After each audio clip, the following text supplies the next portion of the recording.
Good morning, everybody. I'm very pleased to have been asked to come along and speak here today to talk to you about Luton and to show you 3 examples of how transport and roads have been an enabler to economic development in our town. However, to start my presentation, I thought that many of you may not know much about Luton or may have a perception about Luton, and I wanted to tell you what an exciting and dynamic place it is. For example, that we are the most affordable town in the country for commuting to London, which can be reached in 22 minutes by train. We have 3 stations, are 10 miles from the M1, and have our own airport that is the 5th busiest and fastest growing in the country, with a 27.7% increase in passenger numbers and over 13 million passengers carried over the last year.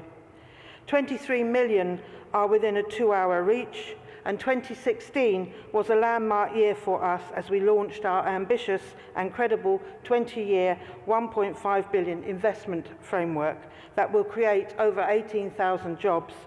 The framework includes 8 major strategic development sites offering retail, leisure, hotels and housing opportunities, alongside large sites for engineering, technology, creative and aviation-linked employment. Luton is set on a path with our partners to transform the town and improve the prosperity, life chances and well-being of our community.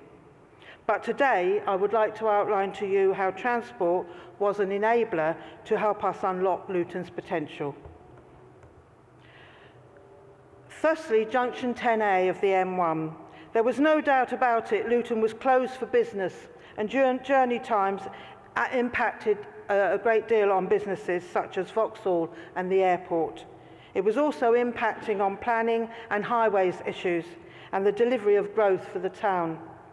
The answer to this was a new junction on the M1, and we were lucky to get support with this through the Regional Growth Fund of 30 million, along with specific ties relating to job outcomes and clawback if the jobs weren't reached. We were very proud that the work on the junction was brought in on time and to budget. This then unlocked the opportunities for the development of 1,200 homes at Napier Park, the old Vauxhall site, investment by Express newspapers, and 110 million expansion at London Luton Airport, the biggest development in the airport's 78-year history.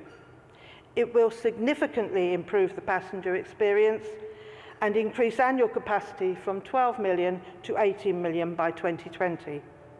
This also helped us to develop the new enterprise zone aimed at aerospace industries and in partnership with London Luton Airport and SEMLEP.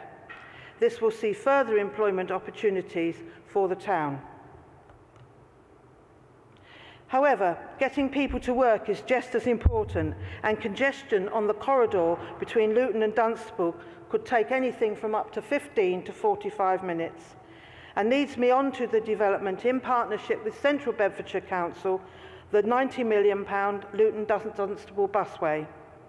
This is a dedicated guided busway that links main areas where people live to employment and in town centres, business parks and of course the airport. This has been extremely successful, already generating more services to support businesses like Amazon and linked to key developments as part of the growth corridor with Central Bedfordshire Council. Arriva now tell us this has been a 40% increase in patronage of their buses.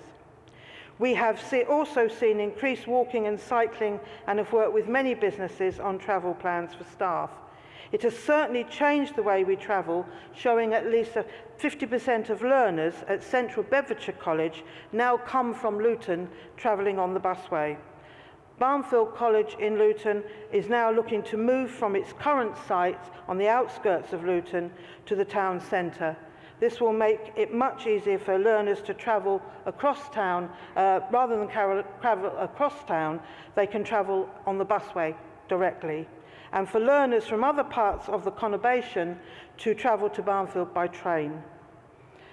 One of the biggest challenges we face is a lack of skilled workforce, Therefore, access to skills and training are vital across our conurbation so that our young people have opportunities for the employment that is being created both in our town and the wider conurbation. The last example I would like to highlight is the state-of-the-art 200 million mass passenger transport scheme linking London Luton Airport and Luton Airport Parkway Station.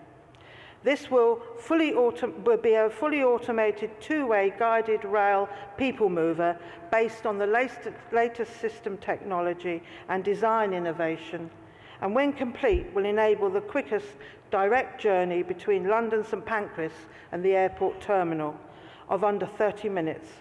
Once in operation, it will operate 24 hours a day, 7 days a week, and will ensure that passenger journeys are safe and secure and comfortable. We know our current shuttle bus, commonly known affectionately as the bendy bus, is not sustainable into the future, and particularly with the increasing numbers. And this has been confirmed by some of our key businesses like EasyJet, who require a much faster service for the customer and staff experience. It will be a fast, frequent and reliable service fit for an international airport. This will also encourage more people to travel by public transport, enhancing our environment and, of course, helping to reduce congestion on the roads. This has been funded through the London Luton Airport Limited company, which owns Luton Airport. Their majority shareholder is Luton Council, which means that the airport is effectively owned by the people of Luton. London Luton Airport has invested in the mass passenger transit scheme as part of its commitment to investing in the infrastructure of the airport and improving the experience of passengers, using it in order to secure much needed future economic jobs and growth, and obviously for Luton, but also for the wider conurbation.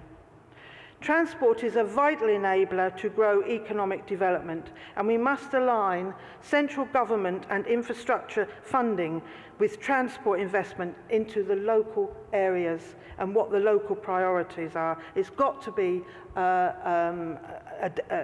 a must. And I noticed in the government's green paper on their new industrial strategy, that's one of the commitments they make.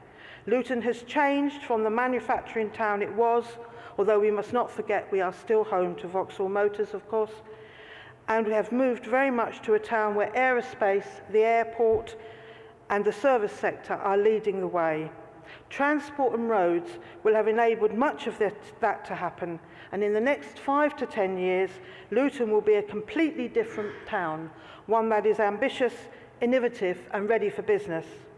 I do hope that I have given you some examples of the link between transport and what an enabler it can be to regeneration.